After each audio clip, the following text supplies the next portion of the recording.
ये जो state level के इश्यूज हैं जिसमें माता Vaishno Devi shrine board medical college के एडमिशन का इशू है। सबसे बड़ी बात जो जम्मू कश्मीर एडमिनिस्ट्रेटिव सर्विसेज के एस्पायरेंट्स हैं जिनको इस सरकार ने लताड़ा आज सुबह तक, ये बहुत बड़ी विडंबना है कि उन बच्चों के साथ खिलवाड़ किया गया, उनके भविष्य के साथ, उनके कैरियर के साथ खिलवाड़ किया गया और एक ट्वीट चला के उमर अब्दुल्ला साहब अपनी जिम्मेदारी से भागना चाहते हैं। जिस व्यक्ति के ऊपर जम्मू कश्मीर के हर बाशिंदे की जिम्मेवारी है वो ट्वीट से सरकार चलाता है। मुझे समझ नहीं आ रहा है ये ट्विटर सीएम कब इसको समझ आएगी कि अब ये ट्वीट से बाहर आके इसे प्रैक्टिकल काम करना होगा। भाई मैं कहता हूं लगभग 40 से 50 हजार नौजवानों के भविष्य का सवाल है और उमर अब्दुल्ला साहब ट्वीट कर रहे हैं, बस ट्वीट से अपनी जिम्मेदारी निभा रहे हैं। इसलिए आपको बनाया था। मैं तो कहता हूं ये जो पॉपुलर गवर्नमेंट थी ये अब अनपॉपुलर हो चुकी है 1 साल के अंदर अंदर, और बड़ी बदकिस्मती है कि अपनी जिम्मेदारी इस काबिलियत से वो निभा रहे हैं। इनएफिशिएंट जिसे हम कहते हैं, इस तरीके से एक चीफ मिनिस्टर बिहेव कर रहा है। वहां पे नौजवान परेशान है, वहां पे गरीब परेशान है, वहां पे मजदूर परेशान है, वहां पे महिला परेशान है। वो अपनी साइकिलिंग, सीकिंग, जॉगिंग और ट्वीट में व्यस्त हैं। बदकिस्मती है। परसेप्शन जो है आपको लगता है गलत जाता है इससे कि जो कि एक तरह से एक परसेप्शन देने की कोशिश है कि उनकी बात की सुनवाई नहीं है। बिल्कुल गलत है, प्योरली गलत है। मुझे ये बताया कि उमर अब्दुल्ला साहब जिसको 1 साल से पता था कि एज रिलैक्सेशन देनी है, 1 साल से, और 6 नवंबर को पब्लिक सर्विस कमीशन नोटिफिकेशन निकालता है। 1 महीना 1 दिन इनके पास पूरा है। 7 दिसंबर को एग्जाम था। उस 1 महीने पे भी इनकी नींद नहीं खुली और उसके बाद 2 दिसंबर को एक इनकम्प्लीट डॉक्यूमेंट ये कहीं एलजी ऑफिस भेजते हैं। कल एलजी साहब के ऑफिस ने भी उसे क्लेरिफाई किया।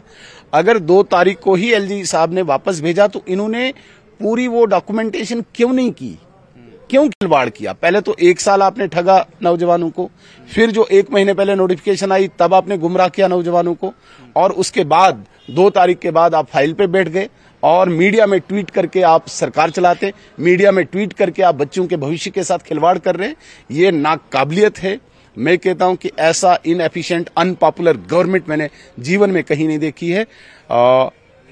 हालांकि बड़ी आज वो बातें कर रहे हैं इंडिया ब्लॉक अब वेंटिलेटर पे है। अगर इंडिया ब्लॉक के तुम हिस्से हो, तुम भी तो वेंटिलेटर पे हो ना। अब नेशनल कॉन्फ्रेंस भी तो वेंटिलेटर पे है। कल ये कह रहे हैं कि ईवीएम में गड़बड़ नहीं हो सकती है। भाई ये तो पहले भी कह सकते थे। तो इस प्रकार की बातें करके वो कहीं पे गले लगना चाहते हैं, लेकिन अब वहां पे गले लगाने को कोई तैयार नहीं है। इसलिए तुम जहां पे हो तुम्हारा जहाज, डूबता हुआ जहाज डूबने वाला है। अनपॉपुलर जिसे कहते हैं, लोगों की इतनी नफरत 1 साल के अंदर उमर अब्दुल्ला सरकार को मिली है, मैंने कभी हिस्ट्री में नहीं देखा। Leader of opposition Sunil Sharma में मौजूद हैं। अहम मीटिंग पार्टी की जो है वो आज है और तमाम आपके जो सीनियर नेता हैं वो भी इस मीटिंग में शामिल हैं। कई अहम मुद्दे इस वक्त जो है सामने हैं। जेकेपीएससी के एग्जाम को लेकर विवाद हुआ, हालांकि एग्जाम आज हुआ। उसके साथ साथ माता वैष्णो देवी मेडिकल इंस्टीट्यूट का इशू है। क्या कुछ इस पे जो है इस वक्त मंथन बीजेपी में चल रहा है? देखिए, भारतीय जनता पार्टी की जो रूटीन अभी मीटिंग होने वाली है जिसमें पार्टी के ऑफिस बीरियर्स और डिस्ट्रिक्ट इंचार्जेस और को इंचार्जेस होंगे, वो पार्टी की रूटीन एक्टिविटी को रिव्यू करेंगे। लेकिन जहां तक आपने इश्यूज की बात कही, जो स्टेट लेवल के इश्यूज हैं जिसमें माता Vaishno Devi shrine board medical college के एडमिशन का इशू है। सबसे बड़ी बात जो जम्मू कश्मीर एडमिनिस्ट्रेटिव सर्विसेज के एस्पायरेंट्स हैं जिनको इस सरकार ने लताड़ा आज सुबह तक, ये बहुत बड़ी विडंबना है कि उन बच्चों के साथ खिलवाड़ किया गया, उनके भविष्य के साथ, उनके कैरियर के साथ खिलवाड़ किया गया और एक ट्वीट चला के उमर अब्दुल्ला साहब अपनी जिम्मेदारी से भागना चाहते हैं। जिस व्यक्ति के ऊपर जम्मू कश्मीर के हर बाशिंदे की जिम्मेवारी है वो ट्वीट से सरकार चलाता है। मुझे समझ नहीं आ रहा है ये ट्विटर सीएम कब इसको समझ आएगी कि अब ये ट्वीट से बाहर आके इसे प्रैक्टिकल काम करना होगा।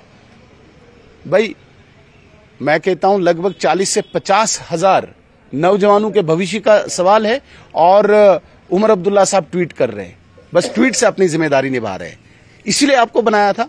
मैं तो कहता हूं ये जो पॉपुलर गवर्नमेंट थी ये अब अनपॉपुलर हो चुकी है 1 साल के अंदर अंदर, और बड़ी बदकिस्मती है कि अपनी जिम्मेदारी इस काबिलियत से वो निभा रहे हैं। इन एफिशिएंट जिसे हम कहते हैं, इस तरीके से एक चीफ मिनिस्टर बिहेव कर रहा है, वहां पे नौजवान परेशान है, वहां पे गरीब परेशान है, वहां पे मजदूर परेशान है, वहां पे महिला परेशान है। वो अपनी साइकिलिंग, सीकिंग, जॉगिंग और ट्वीट में व्यस्त हैं। बदकिस्मती है। परसेप्शन जो है आपको लगता है गलत जाता है इससे कि जो कि एक तरह से एक परसेप्शन देने की कोशिश है कि उनकी बात की सुनवाई नहीं है। बिल्कुल गलत है, प्योरली गलत है। मुझे ये बताया कि उमर अब्दुल्ला साहब, जिसको 1 साल से पता था कि एज रिलैक्सेशन देनी है, 1 साल से, और 6 नवंबर को पब्लिक सर्विस कमीशन नोटिफिकेशन निकालता है। 1 महीना 1 दिन इनके पास पूरा है। 7 दिसंबर को एग्जाम था। उस 1 महीने पे भी इनकी नींद नहीं खुली, और उसके बाद 2 दिसंबर को एक इनकम्प्लीट डॉक्यूमेंट ये कहीं एलजी ऑफिस भेजते हैं। कल एलजी साहब के ऑफिस ने भी उसे क्लेरिफाई किया। अगर 2 तारीख को ही एलजी साहब ने वापस भेजा तो इन्होंने पूरी वो डॉक्यूमेंटेशन क्यों नहीं की, क्यों खिलवाड़ किया? पहले तो 1 साल आपने ठगा नौजवानों को, फिर जो 1 महीने पहले नोटिफिकेशन आई तब आपने गुमराह किया नौजवानों को, और उसके बाद 2 तारीख के बाद आप फाइल पे बैठ गए और मीडिया में ट्वीट करके आप सरकार चलाते, मीडिया में ट्वीट करके आप बच्चों के भविष्य के साथ खिलवाड़ कर रहे हैं। ये नाकाबिलियत है। मैं कहता हूं कि ऐसा इनएफिशिएंट, अनपॉपुलर गवर्नमेंट मैंने जीवन में कहीं नहीं देखी है। हालांकि बड़ी आज वो बातें कर रहे हैं, इंडिया ब्लॉक अब वेंटिलेटर पे है। अगर इंडिया ब्लॉक के तुम हिस्से हो, तुम भी तो वेंटिलेटर पे हो ना। अब नेशनल कॉन्फ्रेंस भी तो वेंटिलेटर पे है। कल ये कह रहे हैं कि ईवीएम में गड़बड़ नहीं हो सकती है। भाई ये तो पहले भी कह सकते थे। तो इस प्रकार की बातें करके वो कहीं पे गले लगना चाहते हैं, लेकिन अब वहां पे गले लगाने को कोई तैयार नहीं है।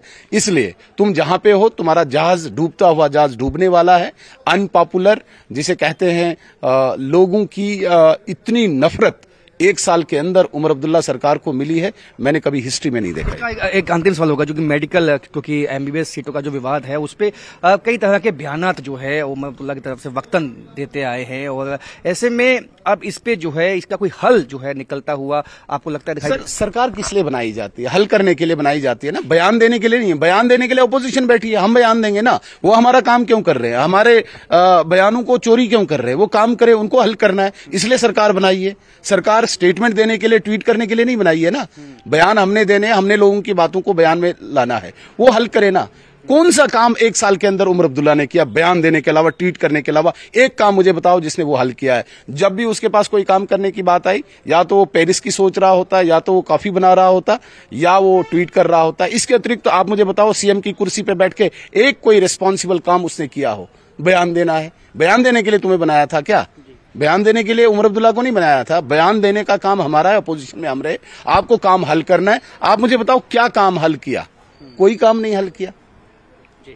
तो सुनील शर्मा जी का ये साफ कहना है कि जो एक पॉपुलर गवर्नमेंट चुनी गई थी 1 साल पहले, वो अनपॉपुलर हो चुकी है, क्योंकि कई विवादों पे जो है ट्वीट तो किए जाते हैं, लेकिन उस मसले को जानबूझ के हल नहीं किया जाता है उमर अब्दुल्ला गवर्नमेंट की तरफ से। तो सीधा निशाना जो है बीजेपी की तरफ से आज साधा गया है नेशनल कॉन्फ्रेंस और चीफ मिनिस्टर उमर अब्दुल्ला पे। कैमरामैन साहिबा भट्ट के साथ राजन वैद, न्यूज़ 18 जम्मू।